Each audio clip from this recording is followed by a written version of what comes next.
Baik. Assalamualaikum warahmatullahi wabarakatuh. Terima kasih atas waktu yang diberikan kepada saya untuk mendesiminasikan hasil yang saya peroleh waktu di Banda Aceh.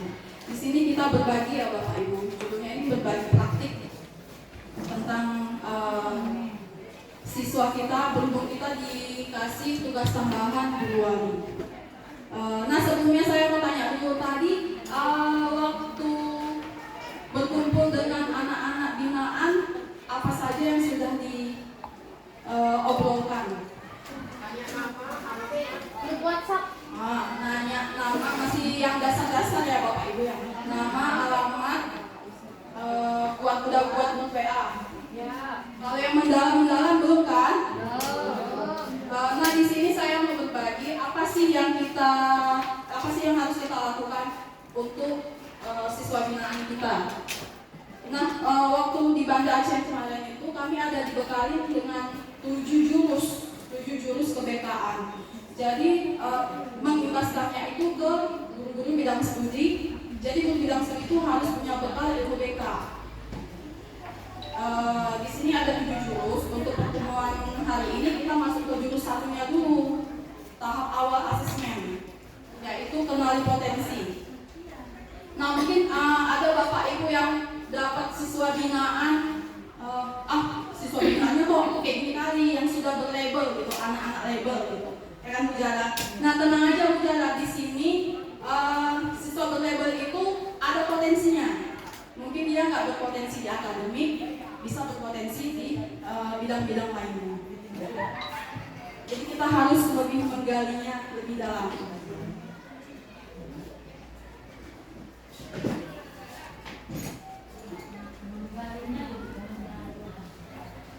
Nah di format guru wali di sana kan ada ini Bapak Ibu akademik, ya kan? Yang pertama itu akademik. Deskripsi perkembangannya itu bagaimana? Kalau akademik itu tentang belajarnya dia, belajarnya anak. Di grup WhatsApp sudah saya bagikan tentang gaya belajar. Ada tuh gaya belajar. Itu tes tentang akademiknya. Jadi anak itu bukan tidak mau belajar. Anak itu kita harus tahu anak itu dia termasuk tipe gaya belajar yang mana. Mungkin sama ini kan kalau kita lihat dia nggak mau mendengarkan saya di depan. Nah mungkin dia bukan tipe anak yang auditorial yang mendengar. Mungkin dia anak yang visual atau bisa jadi kinestetik. Gitu. Misalnya contoh kita temukan anak di dalam kelas, dia nggak mau mendengar kalau guru menjelaskan, tapi dia bisa aktif di olahraga. Nah itu kan anak itu bukan masuk ke gaya belajar yang visual, tapi dia masuk ke gaya belajar yang kinestetik. Nah di sini kita itu harus membuat program. Jadi program yang kita buat itu nggak satu, kita sesuaikan dengan kebutuhan anak kita. Harus banyak banyak caranya. Mungkin kalau kita lihat tidak ada perkembangan dengan menjelaskan, kita ganti dengan praktek. Jadi semua ketiga gaya belajar itu harus kita pakai di dalam pembelajaran. Ya? Anak itu nggak ada yang tidur, fokus semua ke dalam pembelajaran. Ya. Saya minta yang untuk gaya belajar coba Bapak Ibu tes dulu, isi dulu tesnya, diisi tesnya nanti kan keluar hasilnya bagaimana cara membacanya. Silakan Bapak Ibu. Ikuti tes sekarang itu ya. Gaya belajar kita mau ya, ini bang ya. Nanti sampai Ada tulisan di sini tes belajar yang tadi tes gaya belajar, tes sekarang. tes jurusan kuliah. Ini yang tes saya baca. Gaya belajar dulu.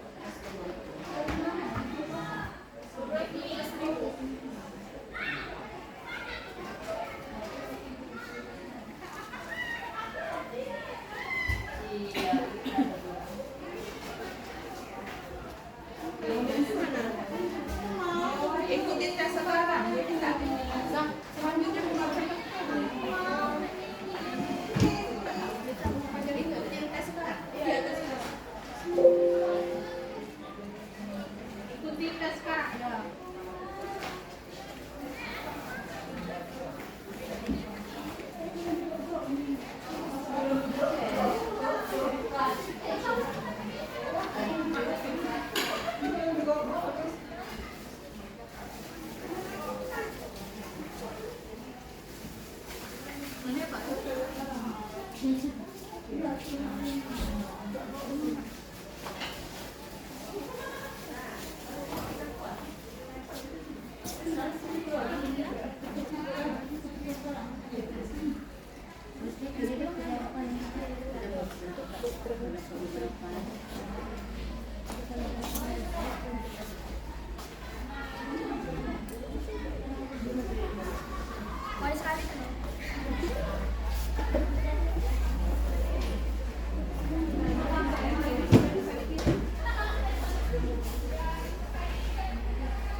Biasanya kan macet sih bantu kan. Sekali bisa sendiri sombong.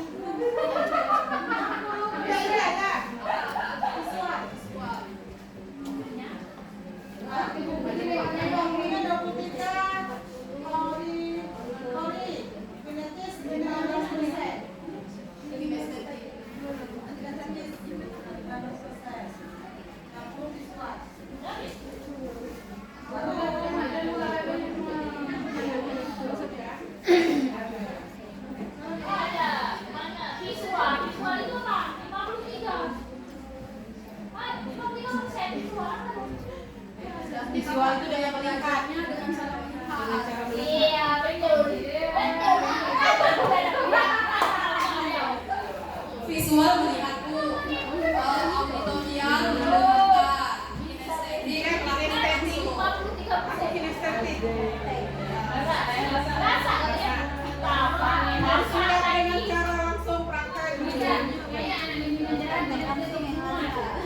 jadi berjalan mengarahkan mereka bagaimana berada nanti kesini Bu, nanti ya Bu. Iya, ini. Oh, dia apa ada yang buat visual lagi? Auditori. Apa itu? Auditori telinga dia dengar. Kalau visual lihat. Melihat. Kinestetik satu lagi. Dengan melihat bisa Dengan belakang, dengan praktek ke lab.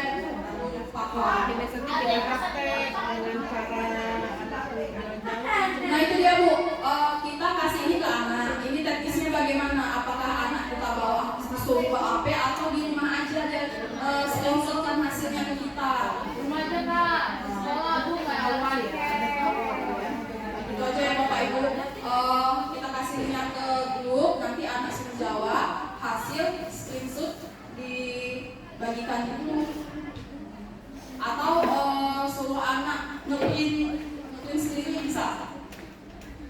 Jadi kita terima yang kayak gini. Jadi nanti kita punya file satu anak itu ada gaya belajarnya, ada karakternya, ada sosial emosional, ada minat bakatnya. Jadi satu anak. Satu kan ada 10 anak kan, jadi satu anak itu ini aja semua. Nah,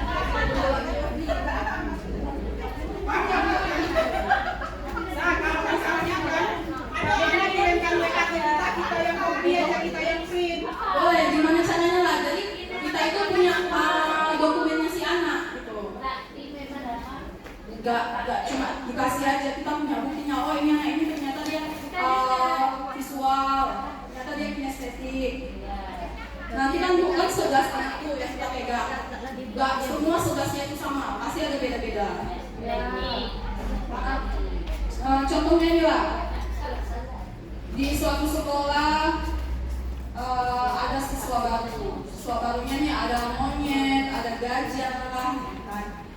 Nah, kepala sekolahnya bilang tunjukkan kemampuan masing-masing. Kan beda-beda nih, monyet bisanya apa, gajah bisanya apa. Nah, gitu juga dengan anak-anak kita di kelas. Bukan anak-anak kita kayak binatang, bukan. Gitulah, punya keahliannya masing-masing. Tinggal kita menggalinya bagaimana. Makanya kita itu dituntut di sini menjadi pembelajar berdiferensiasi. Kalau yang tradisional kan satu cara, nyatet aja kan, CBSA cari buku sampai habis. Nah, ini sesuai minat dan bakatnya. Tapi yang jadi kendala kan gini Bapak Ibu, kita ngajar terus anak di dalam kelas itu 30 macam gaya belajarnya. Kan nggak tercover sama dia semua kan gitu. Habis jam pelajaran pun nggak siap materi, nggak terkejar materinya. Jadi kita mengambil anak-anak binaan ini, misalnya dia di visual, ya kan? Ternyata dia ada masalah, misalnya di estetik, ternyata dia ada masalah di visual, dia nggak bisa melihat penjelasan dulu, nggak bisa. Bagaimana caranya biar bisa dikinestetikkan gitu? Apakah dia mencatat sambil jalan, gitu? Menghafal sambil jalan, karena itu lebih menyerap sendiri gitu. Jadi dia catat dulu, dia lihat, dia catat, kemudian dia menghafal sambil jalan, karena dia itu kinestetik anaknya. Jadi kita ngarahkan anak binaan ke situ. Yang selain anak sendiri pun itu asal hafal, bundar mati, apa-apa. Itu kinestetik. Karena kan kita bukan sekolah inklusi. Kalau sekolah inklusi ya kan harus berkebutuhan khusus. Misalnya kinestetik dibutuhkan jadi kinestetik semua, visual semua, audio semua. Kan kita bukan sekolah inklusi. Jadi kan kelabakan di situnya nanti kalau bilang sedih. Jadi tugas kecuali lah untuk mengarahkan anak yang dia visual. Coba kalau misalnya bagian penjas dia harus apa? Yang visual tadi. Bisa kan Bapak Ibu? Bu, yang pose itu. Tapi bukan ada yang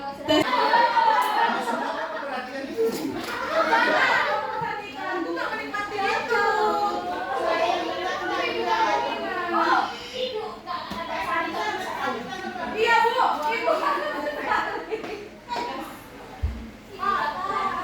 Ih, saking semangatnya itu.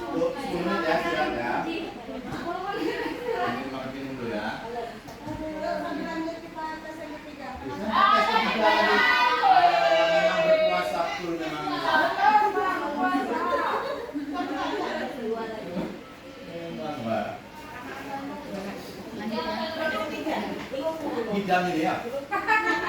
Dodol-dodol dia gitu.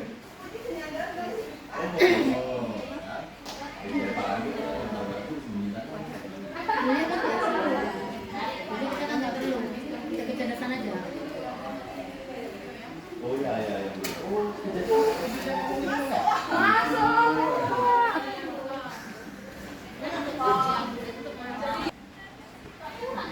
Nah, jadi keempat week itu harus kita kasih ke anak-anak binaan kita. Sudah ada penjelasannya di sana, kita tinggal mengarahkan mereka saja kemana sesuai dengan persentase paling tinggi. Jadi yang pertama nanti ada lembar biodata siswa Bu. Setelah lembar biodata siswa baru masuk ke hasil tes-tesnya, tes yang keempat tadi itu. Nah, kalau anak kamu ngerti ya ini dua-duanya.